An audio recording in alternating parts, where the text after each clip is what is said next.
Siete pecados digitales, con Iñaki Tobar. Bienvenidos, bienvenidas a una edición súper especial de Siete pecados digitales desde Madrid, desde los Podcast Days. Señoras y señores, pecadores, pecadoras, la primera vez que estamos en directo en un evento de podcasting, cubriéndolo literalmente y aprendiendo. Y además no estoy solo, estoy súper bien acompañado, en este caso con una de las grandes voces que tenemos en el coro de voces penitentes, como es Ruth Pascual. Bienvenida, Ruth. Hola, ¿qué tal? Encantado de pasar la jornada contigo. Y por supuesto, mi escudero andante en esta ocasión, Joseba Bajo. Joseba, bienvenido. Bien hallado, Iñaki. Un placer estar aquí. Bueno, pues queridos oyentes o escuchantes, como nos han dicho que debemos dirigirnos a vosotros hoy aquí, porque en realidad vosotros no solo nos oís, ¿verdad? Nos escucháis y eso para nosotros es muchísima responsabilidad y entre otras cosas es una de las razones por las que el equipo de TRM o parte del equipo está hoy aquí pues aprendiendo, ¿no? Viendo qué está a la vanguardia, viendo cómo respira y qué respira el sector para en la medida de lo posible llevaros la mejor experiencia posible a vosotros, ¿no? Al otro lado de vuestros cascos. Así que, bueno, estamos hoy casi ya al final de la segunda jornada, que es la última. Hemos visto varias ponencias, hemos visto talleres en directo y os queremos contar a lo largo de los próximos minutos, no va a ser un podcast muy largo, algunos de esos temas que se han tocado aquí hoy, pues queremos compartirlos con vosotros. La jornada de hoy, por ejemplo, empezaba repasando con grandes figuras del podcasting en España, que figuras que llevan 20 años en el sector, para que os hagáis una idea, pues comentando cómo ha sido esa andadura. Y como nosotros sabéis que nos gusta mucho y bebemos mucho de la nostalgia, en este caso de la nostalgia sonora y tecnológica, me gustaría comentar con Ruth y con Joseba cómo fueron, chicos, vuestros primeros inicios en lo que es este sector sonoro de lo que es no solo el podcast en sí, sino las ficciones sonoras en particular. Por ejemplo, Ruth, tú que eres actriz, ¿cómo has acabado siendo actriz de ficciones sonoras? Porque te entiendo que no empezaste así. ¿Cómo ha sido tu evolución hasta aquí? ¿Qué pasos has dado? A ver, yo casi todo lo que he hecho ha sido más narración. Y bueno, en una radio chiquitita de Madrid tenía un espacio muy corto en el que contaba historias de Madrid y las recreaba y hacía todos los personajes, la parte de narración y todos los que intervenían en esa historia, de por qué, por ejemplo, no llegó el mar hasta Madrid, que era una idea, a través del río Manzanares, pues historias así de ese tipo. Entonces empiezas ahí a probar y a experimentar.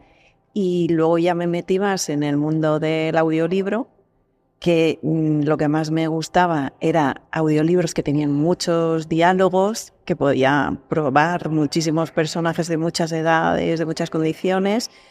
Y más adelante os descubrí a vosotros y yo dije, esto me resulta muy interesante, ahí tengo que probar yo. Y aquí estamos probando de nuevo y haciendo cosas y estamos dentro de los podcasts ya, que es una maravilla porque realmente aquí se ha comentado el formato podcast y lo han intentado diferenciar de la radio, pero yo sinceramente creo que no está tan diferenciado. Uh-huh. Es verdad que en el podcast tú lo puedes escuchar cuando quieras, es más accesible. La radio sí tenía un horario muy completo, muy concreto, y no podías decidir el cuándo y el dónde, pero también la radio fue evolucionando y en sus webs iba colgándolo. Entonces ha habido ahí como un poco a la par y luego se han ido diferenciando. El mundo sonoro de una u otra parte acaba estando vinculados. Tú lo has dicho, mundo, universo sonoro, ¿no? Sí, ya. Sí, yo creo que están más relacionados de lo que pensamos. ¿Queremos encorsetar en un sitio o en otro? Perfecto, para diferenciarnos, me parece bien. Igual que hay diferentes ficciones sonoras que se meten todas en el mismo saco, pero no todas son iguales, no todas tienen la misma duración y el objetivo entendamos por también un poco los escuchantes que decías tú antes, ¿no? Hay gente que le gusta la historia, pues hay podcasts y ficciones sonoras de esos podcasts que va dirigidas a gente que le gusta ese tipo de escucha. Hay a otros, pues como las últimas que estábamos oyendo ahora, que son los crímenes, investigaciones. Y, bueno, pues es un abanico de posibilidades que a un clic lo puedes tener. Ya y a mí me parece interesante. La verdad que en la jornada de hoy pues hemos aprendido mucho y también se ven nuevas posibilidades. Sí, hemos hecho contactos. Me interesa mucho lo que has contado de esa diferenciación, esa comparación con la radio en sí, porque aún con esas limitaciones en una determinada franja horaria y tal, eso para mí ha sido siempre parte de la magia. El yo tener que estar un sábado a la 1 de la mañana pendiente del programa que quería escuchar era parte de la magia de eso, ¿no? Que ahora con el a la carta, que es que no es lo mismo, que estoy obligado, si quiero saber cómo continúa la historia, tengo que estar el sábado pegado a la radio. Eso tenía una magia. Ahora yo creo que no es esa hora y ese momento. Ahora lo comentábamos también fuera de micro, los eventos, ¿no? Por ejemplo, Joseba decía, es que es como un evento. Es un evento. Claro, ¿no? se ha transformado ya, eso lo comentaba antes, porque decía que comentábamos que no sé si han sido Marvel los que han hecho el concepto tal, pero yo sí que creo que ha sido Marvel el que lo ha puesto en el mundo, por así decirlo ya, para no marcharse, que es el hecho de que cuando estrenan una película no están estrenando una película, es un evento. Eso que es. la película es solamente una parte del evento. Claro, y ahora un episodio nuevo es un evento. Es un evento. Si tú eres muy fan y muy seguidor, estás deseando, oye, ¿cómo va a continuar esta historia? ¿Qué va a pasar con este personaje? ¿Va a seguir vivo? ¿Va a seguir vivo? ¿Va a aparecer uno estábamos nuevo? comentando, que hemos comentado antes fuera del micrófono, que era el tema del que se había vuelto al estrenar las series, por ejemplo, las series de televisión, las series en las plataformas otra vez episódicamente, en vez de ponerlas todas de golpe, por ese hecho de que cuando se estrena el episodio es un evento exactamente igual que pasaba con las últimas temporadas de Juego de Tronos, en el que si se colgaba el episodio el domingo a las 10 de la noche, por decir algo, la gente se juntaba para ver el episodio, ¿no? Ese estreno, ese tener que esperar, ese hacerlo especial, y le da algo de magia. ¿Qué es lo que pasa? Que lo que comentaba Ruth, ¿cuál es la diferencia entre el radio y el podcast? Y dice, pues bueno, hay muchas veces que parece que es el hecho de que puedas pausarlo o no.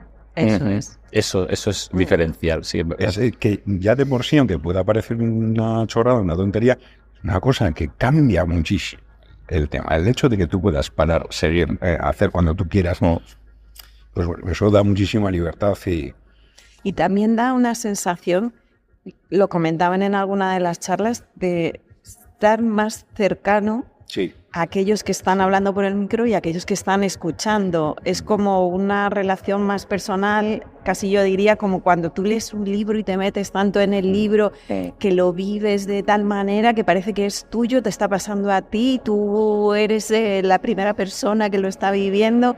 Entonces hay veces estás con los cascos, estás escuchando, estás haciendo otras cosas y sin darte cuenta pues te sobresaltas, abres o cierras más los ojos. Totalmente. Estás muy metido en la inversión historia. es total, y además es una cosa que suele comentar la gente, la audiencia en los comentarios, que suele decir, recuerdo a uno que me hizo muchísima gracia, que decía, este podcast me ha decepcionado terriblemente porque yo escucho estas historias para dormir y con estos guiones y estas interpretaciones es imposible dormir.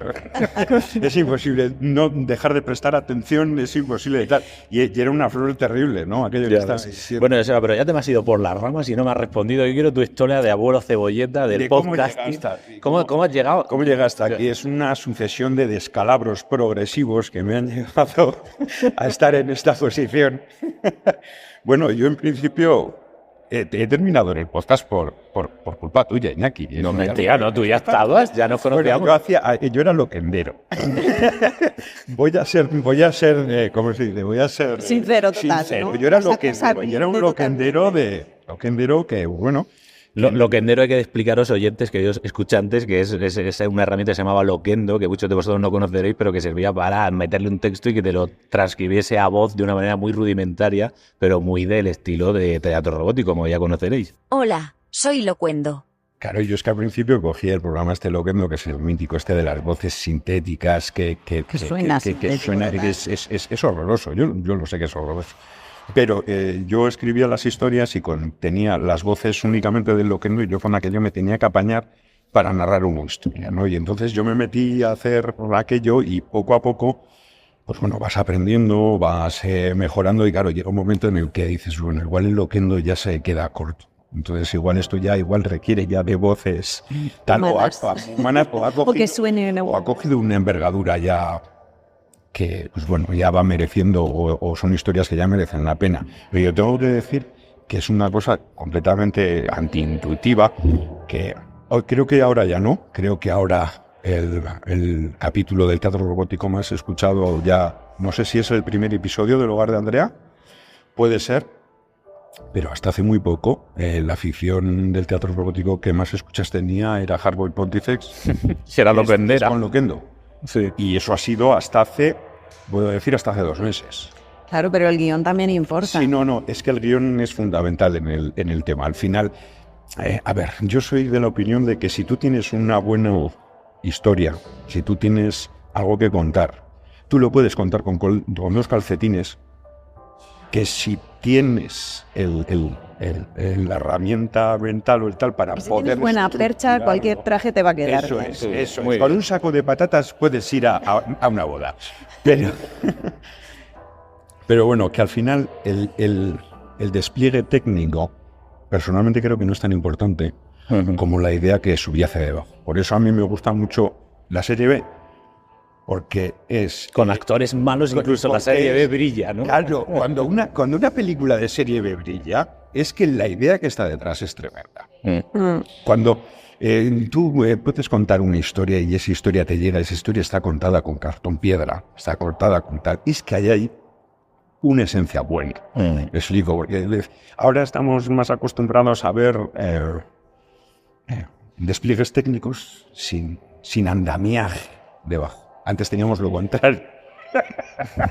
Antes teníamos La andamiaje, pero no teníamos despliegue. Ahora tenemos historias con producciones de 500 millones de dólares cuyo guión da pena. Es horrible.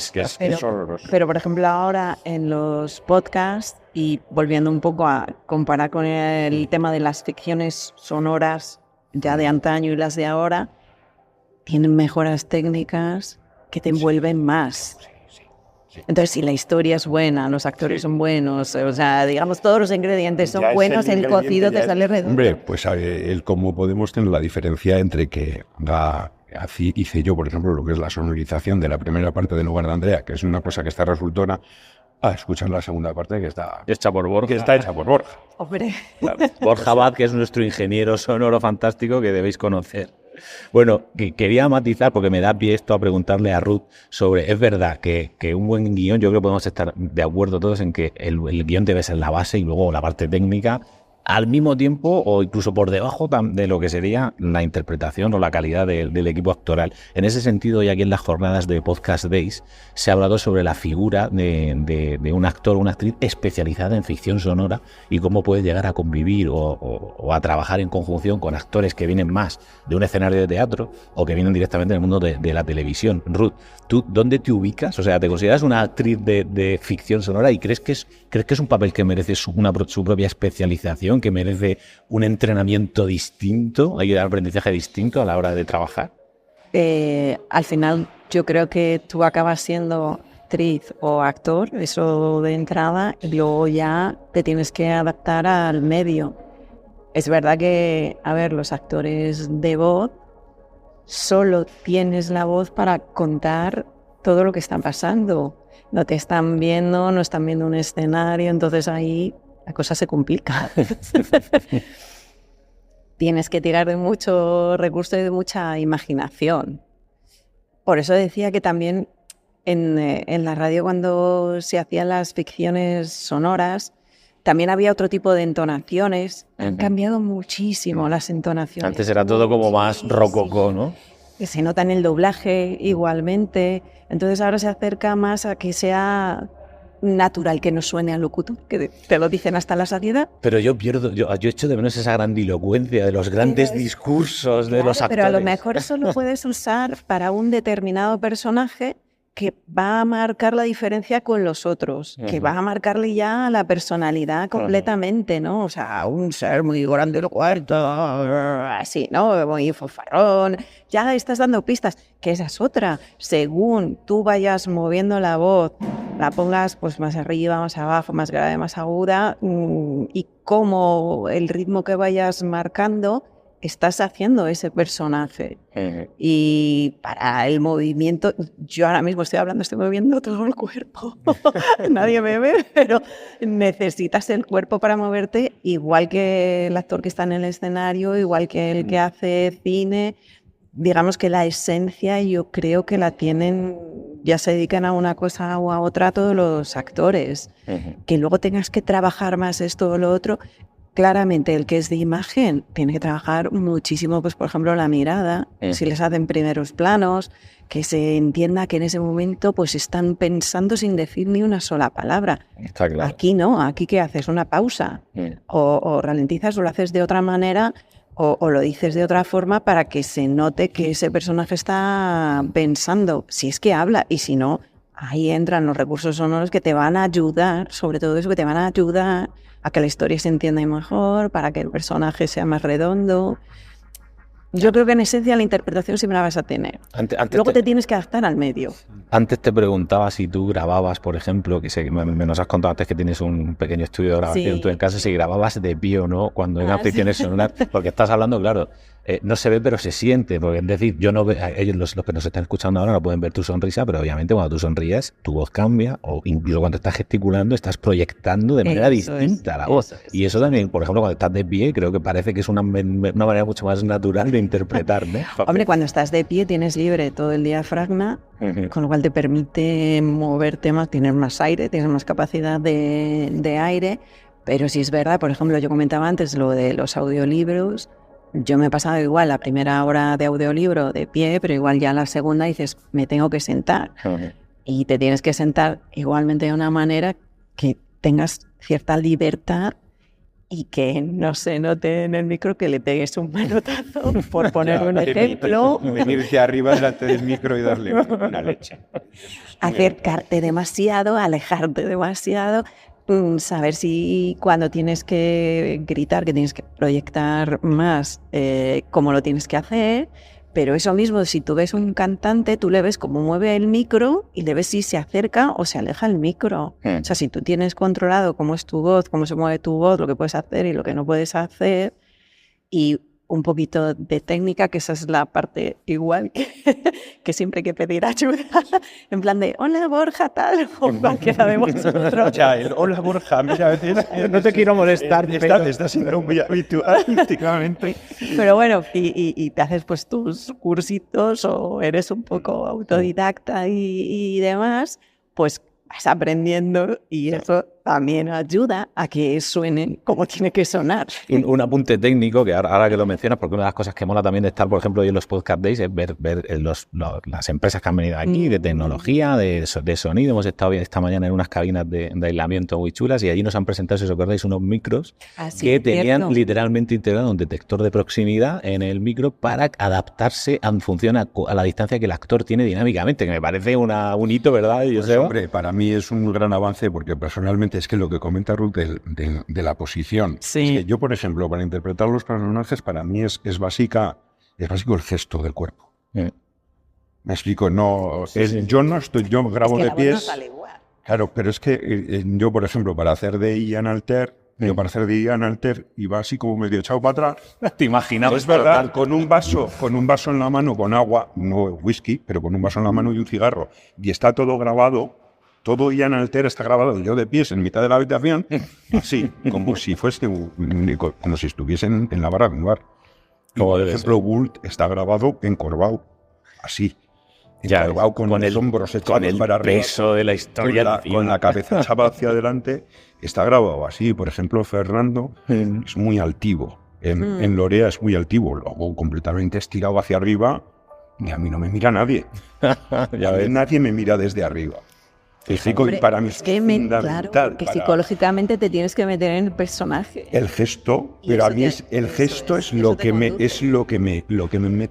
termina metiendo en el sitio. El gesto del cuerpo, de decir y ya cuando encuentro ese punto en el que digo, es que este personaje se mueve así, anda así, mira así. Pero con los pies en el suelo, en apoyados y sin mover. Ay, es horrible. Tú tienes encima yo que tengo ¿cómo se dice? Que tengo yo el parque malo, el estratificado. Uy, me suena todo. Me suena todo, que es horrible. Y si no es el perro del cuarto, o sea, y si no es... Eso lo mejor es unos zapatos de velcro pegados al suelo y ya está, como dice ella, bascular. No te puedes mover. Bueno, chicos, una de las cosas importantes que hemos venido comentando y que aquí obviamente se le ha dedicado un par de talleres y una mesa redonda a la cual hemos asistido ha sido el tema de la IA, por supuesto, y el impacto que va a tener también en el sector del podcasting. Entonces, ha habido una frase que han dicho al inicio de la mesa redonda que me ha gustado mucho, que era en plan, ahora mismo, en cuanto a la opinión de la IA respecto a lo que va a pasar en la sociedad en general y en el mundo del podcasting, si queréis en particular, solo hay dos tipos de opiniones, en plan, o de actitudes. La actitud de la ilusión máxima por lo que está por venir, el juguete nuevo, las posibilidades, y la visión apocalíptica, nos vamos a quedar sin trabajo todos, el puto fin del mundo, Skynet, etcétera. Entonces, ahora me gustaría comentar con vosotros desde los dos lados, cada uno, tú que tienes, Joseba, como cerebro positrónico del teatro robótico, y tú, Ruth, como actriz de voz, ¿vale? Joseba, empezando por ti, ¿qué opinas tú del tema de la IA? Antes me has lanzado una idea muy buena durante la mesa, te he dicho, y luego me la tienes que desarrollar. Por favor, desarrolla para la audiencia. A ver, pero es que yo tampoco pienso exactamente así, pero sí que creo que hay un aspecto. La frase que le he dicho antes a Iñaki ha sido de, hemos puesto a la humanidad a trabajar 12 horas al día para poner a las máquinas a hacer arte. ¿Qué es lo que pasa? ¿Qué es lo que pasa? Y yo creo que es así, porque nosotros los humanos ahora mismo estamos en una tendencia que, aunque por mucho que digan ahora de no hay que reducir jornada laboral, no sé qué, yo creo que estamos hablando eso ya de utopías. Creo que en realidad la tendencia de la humanidad es a trabajar cada vez más, a trabajar cada vez más, a pasar más horas trabajando. Y es paradójico el hecho de que estemos poniendo a los ordenadores a hacer ilustraciones, a escribir relatos. Creo que nos tendría que dar para reflexionar un poco qué es lo que pasa. Tampoco esa es mi visión general en lo que es la IA. Creo que la IA nos va a traer muchísimas cosas muy buenas y creo que es una herramienta que tenemos que aprender a trabajar y que tenemos que aprender a incorporar en nuestro trabajo. Y nosotros, especialmente tú, has estado ya trabajando con esto. Vamos viendo un poco cuáles son las opciones y creo que puede ser una herramienta muy potente. Pero creo que la herramienta tiene que estar al servicio de la creatividad humana. Totalmente. No tiene que ser la IA la creativa. O sea, la IA tendrá que ser la creativa en base a lo que nosotros le digamos que tiene que ser y apoyar nuestra propia creatividad. Pero no nosotros trabajar para que la IA haga arte por nosotros. Correcto. Aquí hablando antes con Joseba, literalmente en charla de ascensor. Literalmente.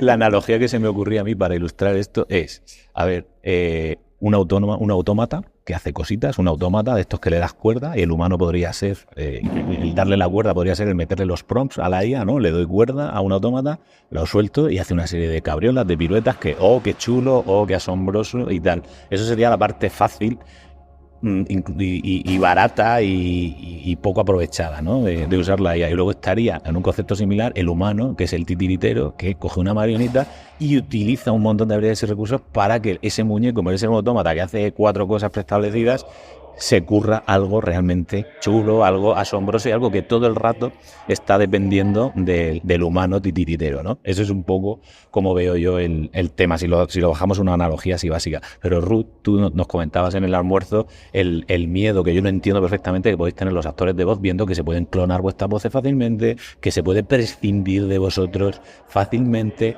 Quiero un poco que aportes aquí tu visión sobre el tema. Yo la verdad que tengo bastantes recelos, si se puede decir así, siguiendo lo que decía Joseba, creo que no deberían sustituir la creatividad humana, porque precisamente una de las características como humanos creo que es que somos creativos. Entonces, si nos quitas eso, entiendo que tenemos más cosas, pero es una de las que nos diferencia. Esa está en el corazón, no en la cabeza. Estás cercenando una parte importantísima y fundamental de la condición humana. Claro. Es así. Claro, y luego tendrá aplicaciones médicas, como decíamos, pues una persona que ha perdido la voz y tenía grabaciones de su voz y gracias a eso escriben en el ordenador y le recrean su voz. Bien. pero que estés recopilando, además sin consentimiento ni nada, voces de personas de la calle, simplemente, o de profesionales, para alimentar una IA y para luego sustituir a, pues eso, a los locutores profesionales, a los actores de voz. Ahí ya me cuesta ver los beneficios, más bien todo lo contrario. De lo que comentaba una de las chicas, una de las ponentes, que ha dicho el tema de que se estaba empezando a especificar en determinados sitios de esto está hecho por humanos. Para que tuviese ese plus de aquí no se utiliza inteligencia artificial, esto es creatividad 100% humana, y que eso se estaba utilizando como reclamo. Bueno, ahora mismo hay una cláusula en la que cuando, acuerdas un trabajo con alguien, en esa cláusula lo que viene a decir es que se va a utilizar para eso y para nada más. Y para nada más, porque si yo te voy a grabar, ¿qué te voy a decir? Un personaje de un videojuego, y luego tú eso lo vas a utilizar para alimentar una IA, Ya. Sí, a mí me estás tomando el pelo. Tiene que haber un modelo de royalties, una manera de controlar para qué se usa tu voz y que, oye, cada vez que se use, quien lo quiera usar, que puede ser, oye, qué guay, que yo como un creativo con pocos recursos quiera montar un videojuego, no tengo presupuesto para contratar a Ruth directamente, pero me meto en una biblioteca de voces guays y uso la voz de Ruth, que me cuesta mucho menos. Obviamente no va a hacer el mismo papel ni la misma interpretación, pero oye, para un trabajo amateur, no sé, podría haber modelos, estoy seguro que sí. Estoy seguro que en Europa se va a proteger mucho ese tipo de derechos de identidad digital, ¿no? Como Están en ello. Están en ello, vamos a ver. Bueno, chicos, no nos podemos enrollar mucho porque estamos aquí también, lo recuerdo, para recoger, esperamos recoger. Sí, lo damos por hecho. Borja Abad está nominado como mejor actor de voz para Todo el Silicio del Mundo, uno de los regalos que hicimos en Sol el Penitente Pasará, y aunque Borja no está aquí hoy por temas de trabajo, estamos aquí preparados para recoger el testigo y ahora mismo tenemos que salir para allá. Ojalá que os podamos contar en el siguiente programa que podamos presumir de ese premio, y si no, nos da igual, porque el mero hecho de estar nominados y que el compañero Borja esté nominado ya me parece un premio brutal. Pero antes de despedir este mini podcast, quería comentaros dos cosas. Por un lado, se ha comentado algo referente a las ficciones sonoras muy importante en cuanto a la duración, cuál es la temporada estándar perfecta en cuanto a número de episodios, en cuanto a duración de cada uno de esos episodios, y nos ha sorprendido a todos que la respuesta haya sido que las nuevas ficciones sonoras, las que están de moda, tipo La Esfera y La Bala Mágica y cosas que están saliendo ahora, estamos hablando de ficciones en muchos casos de 2 horas de duración máxima y que están cortados en episodios de 20 minutos, de 7 minutos, incluso a veces aleatoriamente, y ahí hacían como un llamamiento a, oye, este medio no está encorsetado por nada, somos libres de experimentar. En cierta medida, Borja y Joseba y yo estábamos pensando en plan, hay una fórmula matemática de hacer esto bien. Lo llevamos tiempo hablando. Pero quizás, ¿qué opinas? O sea, quizás no tenemos que ponernos esas restricciones, ¿no? Y dejar de verdad y ser más creativos. Es decir, oye, pues si nos apetece hacer un episodio de 7 minutos porque cuadre tiene sentido, pues lo hacemos de 7 minutos. Y el siguiente a lo mejor es de 1 hora y media. ¿Por qué no? Sí, yo es que al final es lo que estoy viendo. Hombre, por un lado también estoy viendo, ya lo hemos comentado antes, que creo que nosotros somos unos salvajes. Totalmente. Comparándonos con lo que hay aquí. Con esto somos unos salvajes. Claro, cuando estaban hablando ahí de que, a ver, voy a explicarlo. Estábamos en una conferencia en la que se estaba hablando de branded content, o sea, que sería contenido patrocinado, lo que sería una ficción sonora patrocinada por una casa. Claro, ellos se han puesto a hablar de que no podían decir joder, o que en la primera podían decir joder, pero que luego todo eso había que eliminarlo. Y claro, nosotros estábamos ahí diciendo, me cago en... Si solo fuera eso. Dice, si solo fuera eso. Dice, si se acercan a las ficciones que hacemos nosotros, pues lo mismo le pega un 5. Bueno, pero ahí es porque hay detrás una marca y supongo que eso también condiciona. Sí. Cliente, entre comillas, condicionado. Sí, no, pero bueno, lo que nos ha llamado mucho la atención es que, por ejemplo, que la duración de las ficciones sonoras era el total de una duración de una ficción sonora, venía a ser muchas veces un capítulo. Un capítulo nuestro, totalmente, con la intro y la salida carvaciana. Pues, ¿qué es lo que pasa? Yo lo que creo es que la duración hay que mirarla un poquitín, según yo, mi opinión es de una manera que tenga sentido con la narración. Claro. Que tenga sentido con la narración. La narración tiene que avanzar hasta determinado punto y ahí es donde termina el capítulo, pues hasta ahí se avanza. Si luego el siguiente capítulo tiene la misma duración, pues bueno, no pasa nada. Yo es que creo que también ellos juegan mucho con dejar las historias muy en lo alto. Sí. Por eso te hablan de una duración de 15, 20 minutos y te pongo ahí la miel en los labios. La misma dosis para que tú la siguiente semana, o si es cada 3 días o al mes, o depende de la duración, o sea, la periodicidad, pues juegan con eso, de dejarte la historia ahí para tenerte enganchado. Y yo creo que se puede hacer variable. Sí. Se puede hacer variable. Igual tan exagerado de 1 hora, 2 minutos, como han llegado a comentar en algún momento, que habían hecho en algunos podcasts, igual es muy extremo. Pero oye, si funciona, ¿por qué no? Ha funcionado en la tele. Yo esto la primera vez que lo vi fue en la serie de OA en Netflix, que es una serie que a mí me puto flipó, me gustó muchísimo y justamente hacía eso. De repente un capítulo era de media hora y luego venía uno de casi 90 minutos y era en plan porque ese trozo, además lo explicaba el director, es que este trozo de la historia funcionaba así, ya está, ni lo podías tirar más ni lo podías recordar más. Sí, es que tiene sentido. Con lo que comentábamos antes, por ejemplo, el siguiente proyecto que haremos en el teatro robótico, decíamos, bueno, podemos sacar episodios de 1 hora, episodios de media hora, la historia está pensada con cliffhangers cada media hora, pero en realidad cuando entras a la historia, el primer desarrollo tiene que ser mayor para que tú entres y te enganches y tal. Entonces, ¿cuáles son los tiempos? Bueno, pues vamos a sacar la fórmula matemática y veremos. Bueno, pues ahora sí que vamos terminando, queridos pecadores y pecadoras. Sí que nos gustaría lanzaros una serie de preguntas que de hecho vamos a acompañar con un enlace en la descripción de este episodio, que por favor os invito, por favor que pinchéis en él. Va a ser una breve encuesta para tomaros en pulso y saber un poco qué camino queréis que tome la productora Teatro Robótico y Misterio con los 3 podcasts que tenemos. Este que estáis escuchando, 7 Pecados, que es un magazine fricultural, ya lo sabéis. El Solo el Penitente, que serían las dramatizaciones de los clásicos básicos del misterio, terror, ciencia ficción. Y luego la estrella de la casa, que sabéis que es Teatro Robótico y Misterio, que son las historias de Joseba, y el coro de voces penitentes, que lo da todo. Entonces os vamos a hacer una serie de preguntas en plan, oye, si tenemos que echar este proyecto a andar para adelante y monetizarlo, ¿qué preferís? ¿Que os metamos publicidad a saco y que siga siendo gratis? ¿O estáis dispuestos a pagar un poquito para que podamos mantener el proyecto arriba, por ejemplo? Y también os preguntaremos cosas como de esto, el tema de los episodios. ¿Qué preferís? ¿Episodios largos, cortos? ¿Dónde los escucháis? ¿En el coche, en la cama? O sea, nos interesa que nos lo contéis para intentar daros el teatro robótico que os merecéis. Así que, por favor, solo os pedimos una cosa, que pinchéis en el enlace, rellenéis las 4 preguntitas y nos vais a ayudar mucho a que Teatro Robótico sea un sitio donde lo pasemos todos mucho peor juntos, ¿vale? De miedo. De miedo, con miedo, efectivamente. Y nada, simplemente dejaros con la miel en los labios de las novedades próximas que tenemos, para que sepáis, de aquí a final de año va a venir la adaptación del Vacío, el mejor relato de ciencia ficción que vais a escuchar en vuestra fucking life, que ya está en Crónicas Robóticas, en voces loquenderas, pero que la idea es pasarlo a voces actorales. Ya os puedo garantizar que también antes de que empiece el año nuevo tendremos la adaptación de El Hombre de la Tierra, de la famosa película de ciencia ficción, y un par de sorpresas más de cara a Halloween y Navidad con las que esperamos sorprenderos. Así que muchas gracias por escucharnos hasta aquí. Ruth, muchísimas gracias por acompañarnos y pasar la jornada aquí en Podcast Day. Joseba, placer como siempre. Chicos, pecadores, pecadoras, esperamos vuestros comentarios aquí en la cajita de comentarios. Venga, un abrazo grande, adiós. Hasta luego.